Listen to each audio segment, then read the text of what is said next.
اے حبیب آپ کی نبوت پر تو دلیل قائم ہو چکی ہے اور وہ دلیل قرآن مجید ہے. یعنی پہلے فرمایا یشرح صدرہ للاسلام،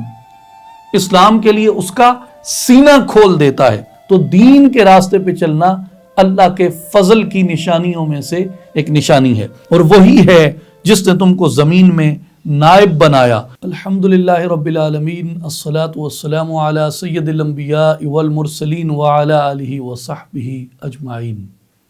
معزز و محترم سامعین اور ناظرین، خواتین اور حضرات، السلام علیکم ورحمۃ اللہ وبرکاتہ. قرآن مجید کے 8ویں پارہ کے خلاصہ کے ساتھ ناچیز آپ کی خدمت میں حاضر ہے، اور اس میں 2 صورتیں ذکر ہوئی ہیں 8ویں پارہ میں، سورہ الانعام اور سورہ الاعراف. جو الانعام ہے اس کی 1 سے لے کے 110 آیات تک تو 7ویں پارہ میں آ گئی، اور آج ہم اس میں اس سے 110 سے اگلی آیات کا ذکر کریں گے. 111 سے لے کے 121 تک کی آیات میں کفار کی ضد اور ان کی ہٹ دھرمی کا بیان ہے، اور ان کی بے جا دشمنی کا بیان ہے، اور حلال اور حرام کے بارے میں بیان ہے. آیہ نمبر 122 سے آیہ نمبر 129 تک 129 تک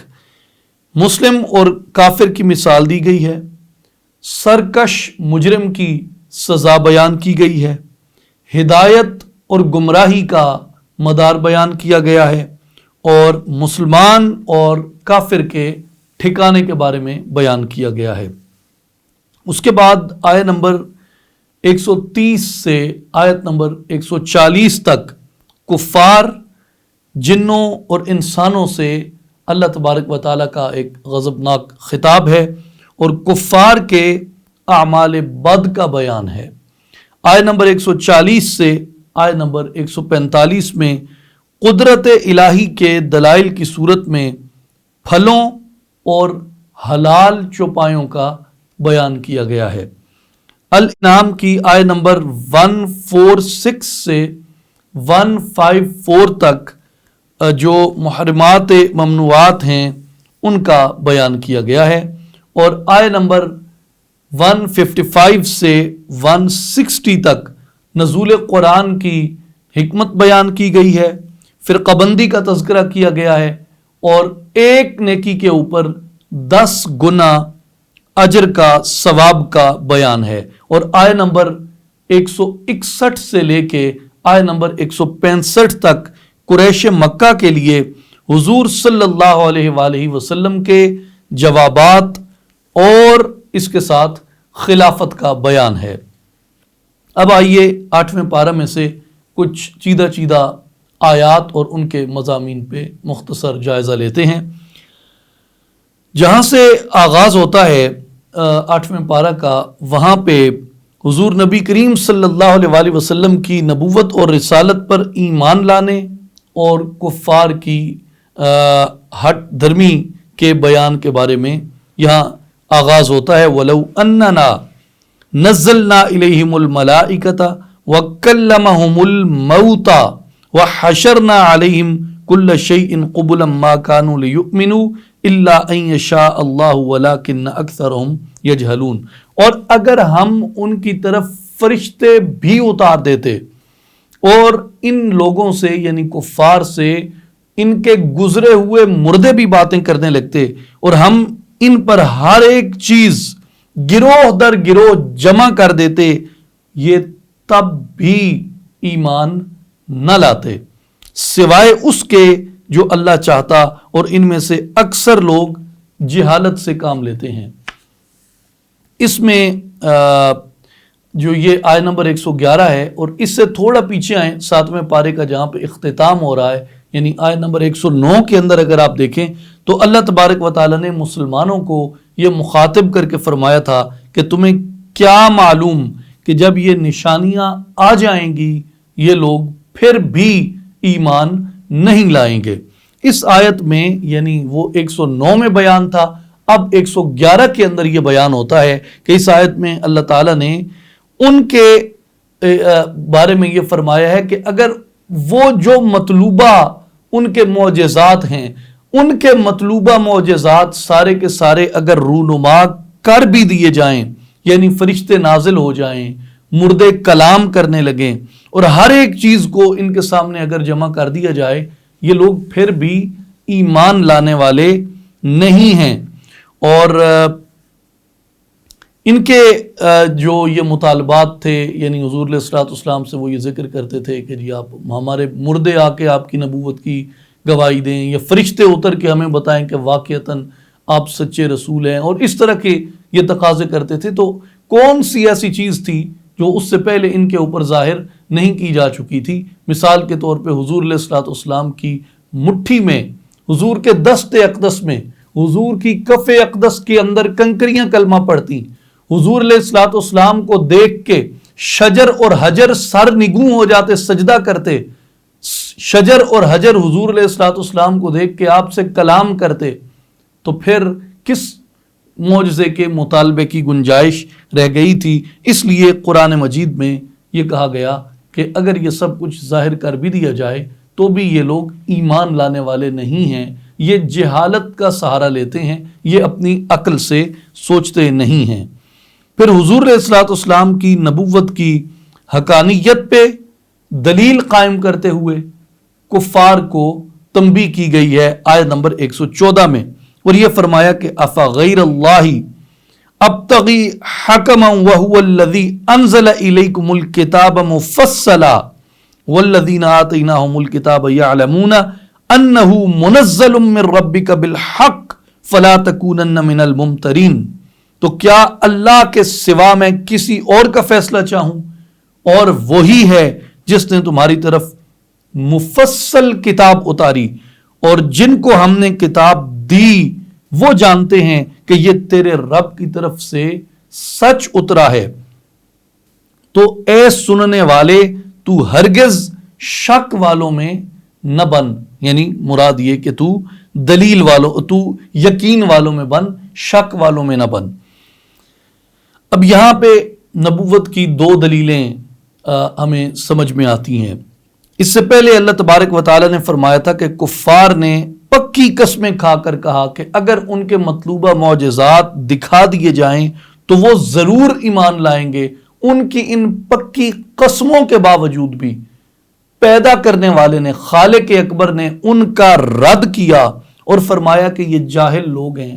یہ اپنی جہالت کا سہارا لے رہے ہیں، عقل سے کام نہیں لے رہے، اس لیے معجزے دیکھ کر بھی فائدہ انہیں نہیں ہوگا کہ یہ ایمان لانے والے نہیں ہیں۔ اور اس آیت میں یہ فرمایا کہ آپ کی نبوت کے اوپر دلیل قائم ہو چکی ہے۔ یہ تو کہتے ہیں نا کہ نبوت پہ دلیل قائم کریں، اے حبیب آپ کی نبوت پر تو دلیل قائم ہو چکی ہے، اور وہ دلیل قرآن مجید ہے۔ قرآن مجید ایک مفصل کتاب ہے جس میں علوم کثیرہ ہیں، اور انتہائی فصیح اور بلیغ کتاب ہے، اور ان مکہ والے، یہ جو قریش مکہ اس وقت جو کفار تھے، فرمایا ان کی اپنی زبان کے اندر ہم نے اس کو معجزہ بنا کر بھیجا ہے، یہ اس کے اوپر تو عاجز آ چکے ہیں، اور عاجز آنے کے باوجود بھی یہ اس کتاب پر ایمان نہیں لا رہے۔ تو اگر کوئی اور نشانی بھی ظاہر ہو جائے تو قرآن بھی ایک نشانی تھی، قرآن بھی معجزہ تھا جو ظاہر ہوا اور وہ اس کے سامنے عاجز آ گئے، تو اگر کوئی اور معجزہ بھی ایسا ظاہر ہوتا ہے جس کے سامنے یہ عاجز آ جائے تو بھی یہ اس کو ماننے والے نہیں ہیں۔ اس لیے حبیب آپ کی نبوت پر دلیل قائم کر دی گئی ہے، اور اس سے پہلے بھی توریت میں، زبور میں، انجیل میں اور دیگر صحف آسمانی کے اندر آپ کی نبوت کے دلائل اور ان کے براہین اور ان کا بیان اور ان کی پیشین گوئیاں اور آپ کی آمد کی بشارات دی جا چکی ہیں، اور یہ سبھی لوگ ان سے واقف ہیں۔ اور توریت اور انجیل پڑھنے والے جتنے بھی لوگ ہیں وہ سبھی جانتے ہیں کہ آپ اللہ کی طرف سے مبعوث کیے گئے سچے برحق پیغمبر ہیں۔ سو ان دو دلیلوں کے بعد کسی اور معجزے کی کیا گنجائش رہ جاتی ہے ان لوگوں کے لیے؟ اب جو لوگ انجیل، زبور، توریت اور دیگر صحف آسمانی پڑھتے تھے، انہوں نے حضور علیہ الصلوۃ والسلام کی نبوت کی آ کر گواہی دی، مثلا سیدنا سلمان فارسی رضی اللہ تعالیٰ عنہ، عدی ابن حاتم، صہیب رومی اور حضرت عبداللہ بن سلام رضی اللہ عنہم اجمعین، یہ لوگ تھے جو اپنی اپنی کتب پڑھتے تھے اور ان کتب کی بدولت یہ حضور علیہ الصلوۃ والسلام پر ایمان لے کے آئے۔ اب یہاں تک حضور علیہ الصلوۃ والسلام کے اوصاف بیان ہوئے۔ اب آگے اللہ تبارک و تعالیٰ نے قرآن مجید کے اوصاف بیان کیے، یعنی اس سے پہلے قرآن کو نبوت مصطفیٰ کی دلیل کے طور پہ بیان کیا ہے اس سے پچھلی آیت میں، اور یہاں اس آیت میں آیت نمبر 115 میں قرآن مجید کے اپنے اوصاف بیان کیے ہیں، اور جو عام طور پر بھی ہمارے لیے ہر مسلمان کے جاننے کے لیے اور یاد رکھنے کے لیے لازم ہے، اور خاص طور پہ ہمیں اپنے بچوں کے ذہنوں کے اندر قرآن مجید کی جو یہ صفات ہیں اور جو یہ اوصاف ہیں یہ ضرور انہیں ازبر کروانے چاہیے، اور ان سے جیسے امتحانی طور پہ پوچھا جاتا ہے کہ قرآن کے چند اوصاف بیان کریں تو ان کے ذہن میں یہ باتیں ازبر ہونی چاہیے۔ مثلا قرآن مجید میں آیا کہ وَتَمَّتْ كَلِمَةُ رَبِّكَ صِدْقًا وَعَدْلًا لَا مُبَدِّلَ لِكَلِمَاتِهِ وَهُوَ السَّمِيعُ الْعَلِيمُ، فرمایا اور آپ کے رب کی بات سچائی اور عدل کی روح سے پوری ہو چکی، اس کی باتوں کو کوئی بدلنے والا نہیں، اور وہ خوب سننے والا اور جاننے والا ہے۔ اب یہاں پہ قرآن مجید کی جو صفات بیان ہوئی ہیں وہ ہمیں ذہن نشین رکھنی چاہیے۔ پہلی صفت بیان ہوئی وَتَمَّتْ كَلِمَةُ رَبِّكَ، یعنی اور وہ تام یعنی مکمل اپنے لانے والے کی نبوت کی مکمل دلیل ہے، جو زندگی کا اس نے ضابطہ پیش کیا ہے اس میں کوئی پہلو ایسا نہیں جو ناتمام چھوڑ دیا گیا ہو، ہر ایک پہلو سے اس کو مکمل کیا گیا ہے۔ اس کے بعد فرمایا کہ صدقاً، کہ یہ دوسری صفت قرآن مجید کی یہ ہے کہ یہ سراپا حق و صداقت ہے، اور جو کچھ اس نے بتایا اس کتاب مقدس نے وہ عین سچ اور عین حق ہے، تھا، ہے اور رہے گا۔ اور تیسری صفت بیان فرمائی عدلاً، یعنی یہ اس میں جو شرعی احکام ہیں، جو اوامر ہیں، جو نواہی ہیں، وہ عدل اور انصاف کے پیمانوں کے اوپر بالکل پورا اترتے ہیں، اور وہی پیمانے ہیں جو اللہ تبارک و تعالیٰ نے آسمانی عدل کے قائم فرمائے ہیں۔ اس لیے قرآن مجید میں نہ کمی ہے اور نہ زیادتی ہے، ہر چیز کو برابر تول کے عدل کے مطابق اس میں بیان فرمایا گیا۔ اور پھر یہ کہ لا مبدل لکلماتہ، اور اس کی آخری صفت یہ ہے کہ اس میں رد و بدل نہیں ہو سکتا، اور یہ قرآن مجید کا معجزہ ہے کہ 1400 برس میں، 1450 برس میں آج بھی انڈونیشیا سے لے کے مراکش تک ایک ہی قرآن کی تلاوت کی جاتی ہے، اور قرآن مجید کے اوپر پوری دنیا اسلام کے جتنے فرقے ہیں وہ اس کتاب کے اوپر، قرآن مجید کے اوپر متفق ہیں۔ برحق جتنے مختلف مکاتب فکر ہیں، جتنے برحق مکاتب فکر ہیں، وہ اس کتاب کے اوپر متفق ہیں، اور ان میں کوئی اختلاف نہیں ہے۔ اس کے مقابلے میں آپ اگر دیگر مذاہب جن کی طرف آسمان سے کتابیں اتاری گئیں ان میں دیکھیں تو ہر ایک فرقے کی صرف انٹرپریٹیشن کا فرق نہیں ہے، ان کی کتب بھی تبدیل ہیں، کتب کے اندر تبدیلی کر دی گئی، اور آپ بالیقین نہیں کہہ سکتے کہ یہ ورڈ آف گاڈ ہے، لیکن قرآن مجید کے اندر کوئی تحریف نہیں ہوئی، اور اس لیے کہ اس کی حفاظت کا ذمہ اللہ تبارک و تعالیٰ نے خود لیا ہے۔ اس کے الفاظ نہ کم کیے جا سکتے ہیں نہ زیادہ کیے جا سکتے ہیں، نہ کم ہوئے ہیں نہ زیادہ ہوئے ہیں، نہ ان میں کوئی رد و بدل ہوا، اس لیے فرمایا کہ لا مبدل لکلماتہ، اس کے جو کلمات ہیں ان میں رد و بدل نہیں ہو سکتا۔ اس کے بعد اس کے ساتھ متصل جو آیت ہے، آیت نمبر 116، یہ بہت مختصر لفظوں میں ایک بہت جامع بیان ہے اور بہت واضح بیان ہے۔ اس کی تفسیر اگر اللہ تعالی ہمیں توفیق نصیب کرے تو ضرور مستند مفسرین سے ہمیں پڑھنی چاہیے اور سیکھنی چاہیے۔ وَإِن تُطِعْ أَكْثَرَ مَنْ فِي الْأَرْضِ يُضِلُّوكَ عَنْ سَبِيلِ اللَّهِ إِن يَتَّبِعُونَ إِلَّا الظَّنَّ وَإِنْ هُمْ إِلَّا يَخْرُصُونَ، اگر تو زمین میں موجود لوگوں کی اکثریت کا کہا مان لے تو وہ تجھے اللہ کی راہ سے بھٹکا دیں گے۔ حق کو یقین کی بجائے وہ لوگ صرف وہم اور گمان کی پیروی کرتے ہیں اور محض غلط قیاس آرائی اور دروغ گوئی کرتے رہتے ہیں۔ اب اس میں اگر آپ پہلے دیکھیں تو اس سے پہلی آیات میں اللہ تبارک و تعالی نے سیدی رسول اللہ صلی اللہ علیہ وآلہ وسلم کی نبوت پر کفار کے شبہات بیان کیے اور ان کا رد فرمایا، ان کے جوابات ارشاد فرمائے۔ اس کے بعد فرمایا کہ حق واضح ہو گیا ہے، اور اب بھی اگر کوئی سیدی رسول اللہ صلی اللہ علیہ وآلہ وسلم کے بارے میں فرمایا کہ آپ کی نبوت کا اگر کوئی انکار کرے تو وہ محض اپنے گمان اور اپنے شک کی پیروی کرنے والا ہے، وہ حق کی پیروی کرنے والا نہیں ہے۔ اب اس کے اندر 3 طرح کی گمراہیاں مفسرین نے بیان فرمائی ہیں کہ جو لوگ حق کی بجائے وہم و گمان کی پیروی کرتے ہیں ان میں 3 طرح کی گمراہیاں پیدا ہونے کا اندیشہ ہے کہ وہ اہل ایمان میں پیدا کر دیں اگر اہل ایمان ان کی باتوں پہ چلنا شروع کریں۔ پہلی چیز جو الوہیت کے اعتقاد میں گمراہی ہے، اس کو مفسرین نے بیان کیا، اور وہ یہ فرماتے ہیں کہ الوہیت کے اعتقاد میں گمراہی کی ایک قسم جو ہے وہ یہ ہے کہ کوئی شخص اللہ تبارک و تعالیٰ کے وجود کا سرے سے انکار کر دے، جیسے ملحدین ہیں جن کو ہم دہریہ کہتے ہیں، یا آج کل یہ ایتھیسٹ فتنہ ہے اور جو سائنس کو یا نیچر کو خدا کا درجہ دیتے ہیں، یہ لوگ ہیں۔ اور یا پھر ایسے لوگ جو اللہ تبارک و تعالیٰ کی توحید میں شرک کریں، جس طریقے سے بت پرستی کی جاتی ہے یا بتوں کو خدا مانا جاتا ہے، مشرکین ہیں جس سے مراد، یا پھر ایسے لوگ جو مذہب کے ہوتے ہوئے، آسمانی کتاب کے ہوتے ہوئے اس کی توحید میں شرک کرنا شروع کر دیں، جیسے یہودیوں نے حضرت عزیر علیہ السلام کو اللہ کا بیٹا قرار دیا اور عیسائیوں نے حضرت عیسیٰ علیہ السلام کو اللہ کا بیٹا قرار دیا۔ اس کے بعد نبوت کے اعتقاد میں گمراہی ہے۔ نبوت کے اعتقاد میں ایک گمراہی یہ ہے کہ سرے سے انبیاء کے وجود کا انکار کر دیا جائے۔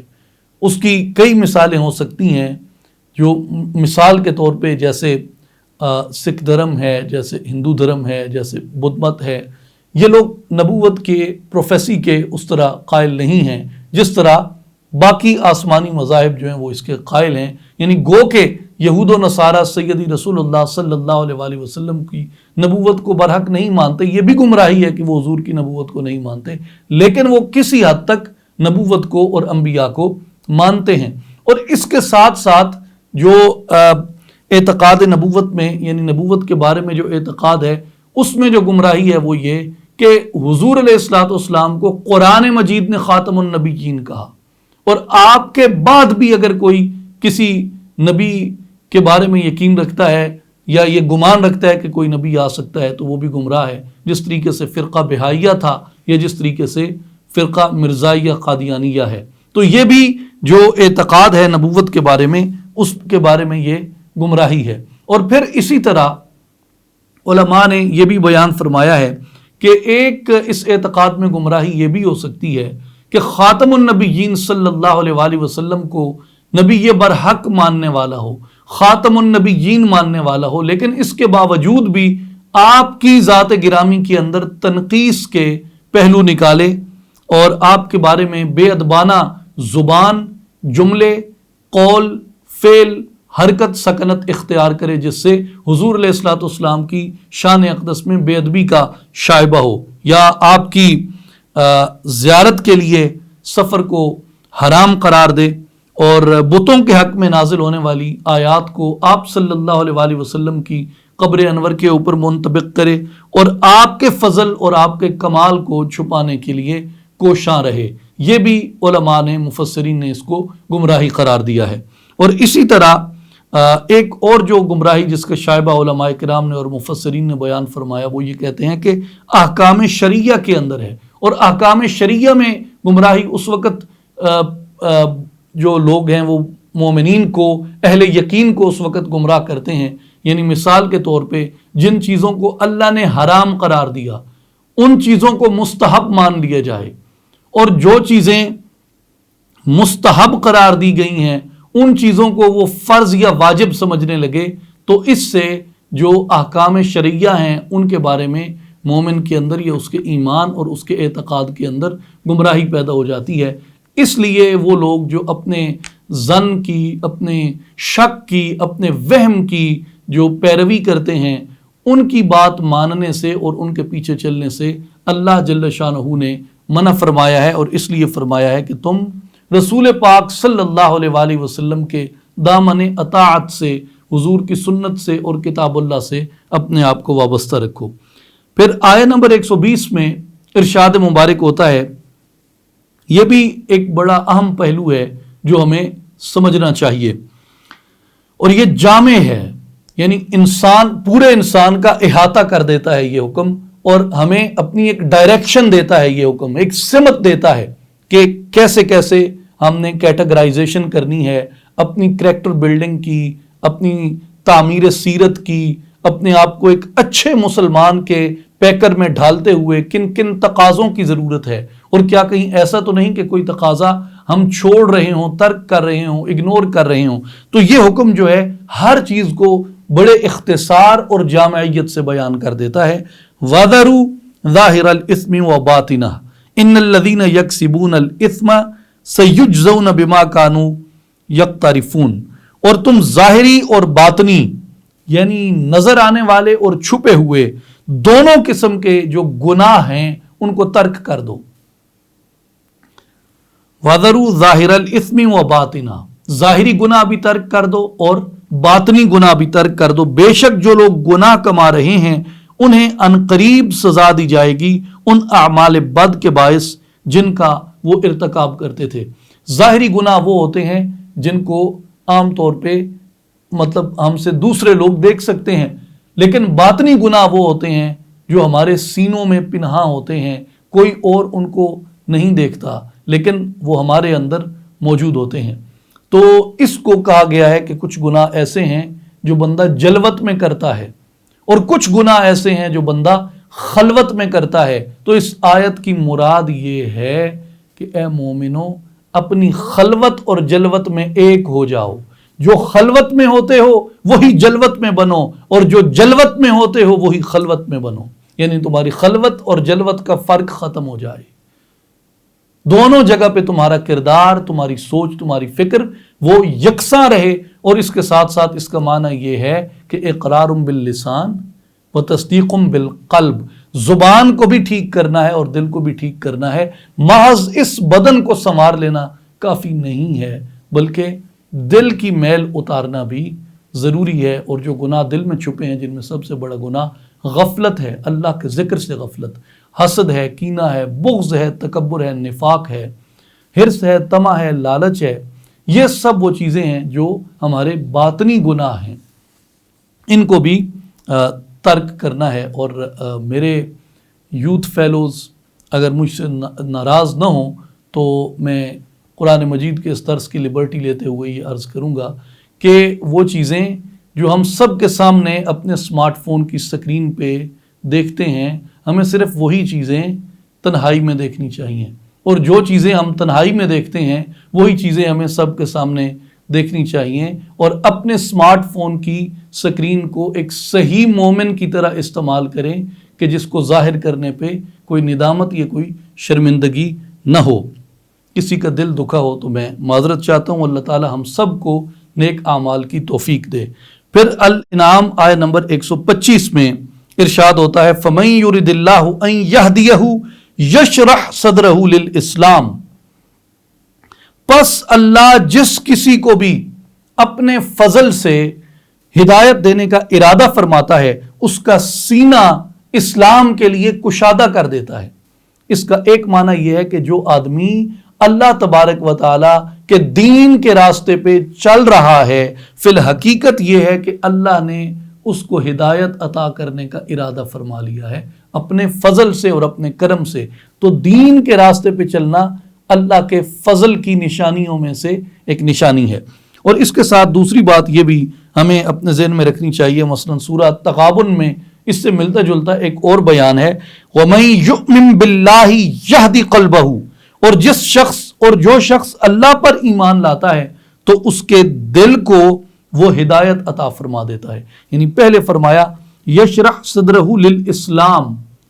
اسلام کے لیے اس کا سینہ کھول دیتا ہے، اور ایمان کے لیے اس کا قلب کھول دیتا ہے. گویا سینے میں اور قلب میں ایک ایسا جہان ہے جس کو ہم اپنی ظاہری آنکھوں سے نہیں دیکھتے، لیکن وہ جہان موجود ہے، اور فی الاصل وہ جہان ہے جہاں سے یہ بت پورا آپریٹ ہوتا ہے، یہ بت پورا چلایا جاتا ہے. جو ہمارا یہ ظاہری وجود ہے، اس کو جو چیز چلاتی ہے،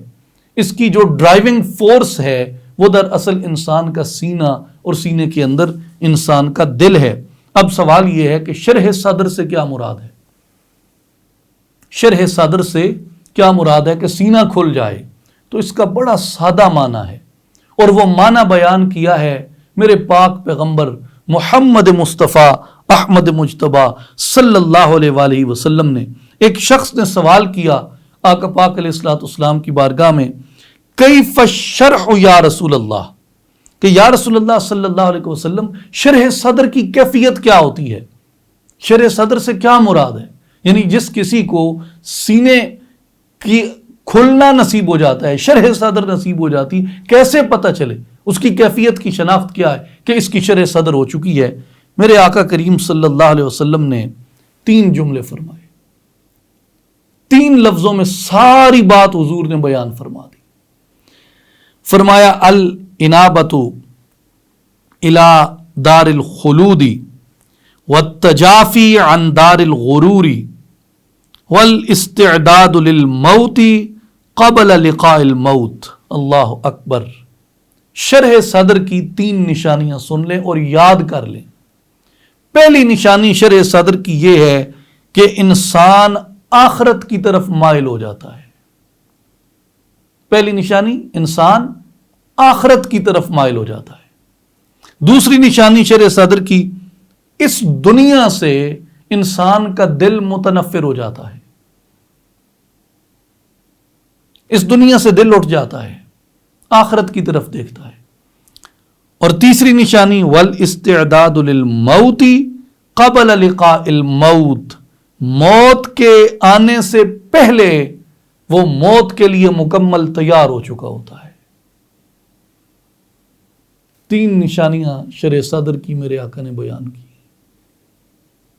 دنیا سے دل اٹھ جاتا ہے، آخرت میں دل بندھ جاتا ہے، اور کسی بھی لمحے موت آ جائے وہ موت کو گلے لگانے کے لیے تیار ہوتا ہے. اور یہی مومن کی شان ہے.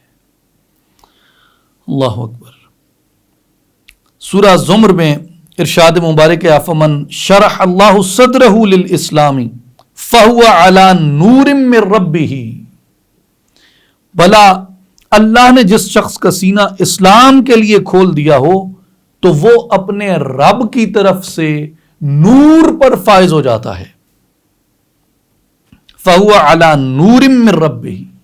وہ نور پہ ہو جاتا ہے. پھر اس کے بعد 2 آیات بڑی اہم ہیں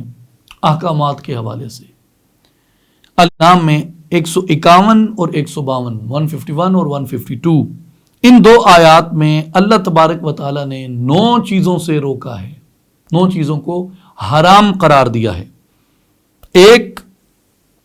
اللہ کا شریک قرار دینا، اس کی ذات کے ساتھ شرک کرنا، اس کو حرام قرار دیا. نمبر 2، ماں باپ کے ساتھ بد سلوکی کرنے کو حرام قرار دیا. اس سے پہلے بھی ایک درس میں ہم یہ بات کر چکے ہیں کہ اکثر ایسے مقام آئے ہیں جہاں اللہ تبارک و تعالیٰ نے اپنی توحید بیان کی اور بیان توحید کے بعد والدین سے حسن سلوک اختیار کرنے کا حکم کیا. یہ آیات بھی ان میں سے ایک ہے. پہلے فرمایا کہ میرے ساتھ شرک نہ کرو، دوسرا فرمایا ماں باپ سے بد سلوکی نہ کرو، اور اولاد کو قتل نہ کرو. اولاد کو قتل نہ کرو، یعنی اس سے کئی کانٹمپریری مسائل اس سے کھلتے ہیں اور ان پہ باس چھڑتی ہے یہاں سے. اور چوتھا فرمایا ہے کہ بے حیائی کے کام تمہارے اوپر حرام کر دیے گئے. پانچواں فرمایا کہ قتل ناحق نہ کرو. چھٹا فرمایا کہ یتیم کے مال پہ نظر نہ رکھو، یتیم کا مال ہڑپ نہ کرو. اور 7واں فرمایا ناپ تول میں کمی نہ کرو، ناپ تول میں کمی کو حرام قرار دیا۔ 8واں فرمایا کہ ناحق بات نہ کہو، کبھی ناحق بات نہ کہو، ہمیشہ حق پہ رہ کے بات کرو۔ اور حق وہ نہیں جسے بندہ خود حق سمجھے، حق وہ ہے جو کتاب اور سنت کے اور عقل کے پیمانوں پہ حق ثابت ہوتا ہو۔ اور 9ویں بات یہ کہ اللہ سے کیے ہوئے اپنے وعدوں کو پورا کرو۔ یہ 2 آیات آیہ نمبر 151 اور 152 میں یہ 9 احکامات آئے ہیں جو جامع کہے جاتے ہیں شریعت کے احکام میں۔ پھر سورہ الانعام میں آیہ نمبر 162 میں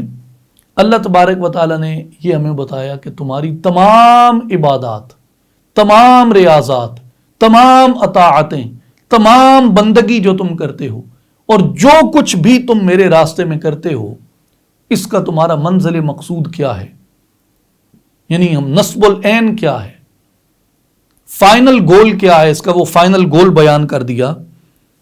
قل ان صلاتی و نسکی و محیای و مماتی للہ رب العالمین، فرما دیجئے کہ بے شک میری نماز،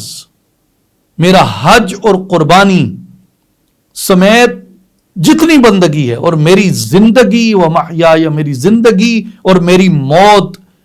اس اللہ کے لیے ہے جو تمام جہانوں کا رب ہے۔ حقیقت یہ ہے کہ اسلام کا حاصل اور توحید کا سب سے اونچا مرتبہ یہ ہے جہاں انسان کھڑا ہو کر یہ اعلان کرتا ہے کہ میری سجدہ ریزیوں کا مقصد اور میری ہر طرح کی نیاز مندیوں، عبادتوں کا، ہر قربانی کا جو مقصد ہے وہ صرف اور صرف رضائے الہی کا حصول ہے، وہ سچے رب کے لیے، اس پروردگار کے لیے ہے۔ میری بندگی اور میری زندگی، میری موت اور جو کچھ بھی ہے، یہ اسی کی رضا جوئی میں ہے۔ میں اسی کے ہر حکم کے سامنے سجدہ ریز ہوں اور سرنگوں ہوں، اور اس کی ذات سے کم میرا کوئی مطالبہ نہیں ہے، یعنی اس کی رضا سے کم کسی درجے پہ، کسی مقام پہ، مخلوق میں سے کسی چیز پہ راضی نہ ہو۔ یہاں پھر بات آ جاتی ہے صوفیاء کاملین کے منہج کی، جس کو انہوں نے بیان کیا کہ تجھے خالق نے اپنے لیے پیدا کیا ہے تو تو مخلوق پہ اکتفا نہ کر بلکہ خالق کی رضا جوئی کر۔ یہاں زاہد ظاہر کا اور عارف باطن کا فرق یہاں پہ ہوتا ہے کہ جو زاہدین ظاہر ہیں ان کا اصرار اور مطالبہ اپنی جگہ پہ ہے، اور وہ کہتے ہیں کہ جو نعمتیں جنت کی اللہ نے وعدہ کی ہیں ہم تو ان کی طلب میں عبادت اور اطاعت کرتے ہیں، اور افاق کہتے ہیں کہ خدا کے بندو وہ نعمتیں جو اللہ نے وعدہ کی ہیں وہ تو تمہیں مل کے رہیں گی، وہ تو نیک اعمال کے نتیجے میں اللہ کا وعدہ ہے، وہ تو عطا ہوں گی۔ جو تم مطالبہ کر رہے ہو تو یاد رکھو کہ وہ سبھی نعمتیں خلق میں آتی ہیں، تم نے خلق پہ اکتفا نہیں کرنا، تم نے خالق کی طرف جانا ہے، اس کی رضا کا مطالبہ کرنا ہے۔ تو ایک درجہ وہ زاہدین ظاہرین سے اوپر اٹھ جاتے ہیں عارفان باطن، اور وہ یہ کہتے ہیں کہ ہم اللہ کی رضا طلب کرتے ہیں اور فقط اسی کی رضا طلب کرتے ہیں جس بات پہ وہ راضی ہو جائے۔ اور اس پہ حضرت سلطان العارفین سلطان باہو رحمۃ اللہ علیہ آپ فرماتے ہیں کہ لکھاں نو بھو دوزخ والا، بھو خوف کو کہتے ہیں، لکھاں نو بھو دوزخ والا ایک نت بہشتوں رسدے ہو۔ فرمایا اکثریت تو وہ ہے جو صرف ظاہری نعمتوں کے حصول کے لیے اور نار سے خلاصی کے لیے عبادت کرتے ہیں، لیکن جو عرفاء ہیں، اولیاء اور صالحین ہیں، وہ نار سے خلاصی بھی چاہتے ہیں اور وہ ان نعمتوں کا بھی انکار نہیں کرتے جن کا اللہ نے وعدہ کیا، لیکن وہ کہتے ہیں کہ مولا ہم تجھ سے جو مانگتے ہیں وہ تیری رضا ہے، تیری رضا کے علاوہ، تیرے قرب کے علاوہ، تیری عطا کے علاوہ ہمیں کچھ نہیں چاہیے۔ اور یہ جتنی بھی عبادتیں ہیں یہ ان سب کو جامع ہے۔ امام قرطبی رحمۃ اللہ علیہ نے فرمایا کہ النسک فی هذه الآیۃ جمیع اعمال الطاعات، اس آیت میں جو نسک کا لفظ آیا ہے اس سے مراد ہر قسم کے نیک اعمال ہیں، یعنی جو بھی نیک عمل تم کرتے ہو اس کا مقصود اور مطلوب اللہ کی رضا کو رکھو۔ پھر آتے ہیں سورہ الانعام کے آخر میں، اختتام میں ارشاد ہوتا ہے وَهُوَ الَّذِي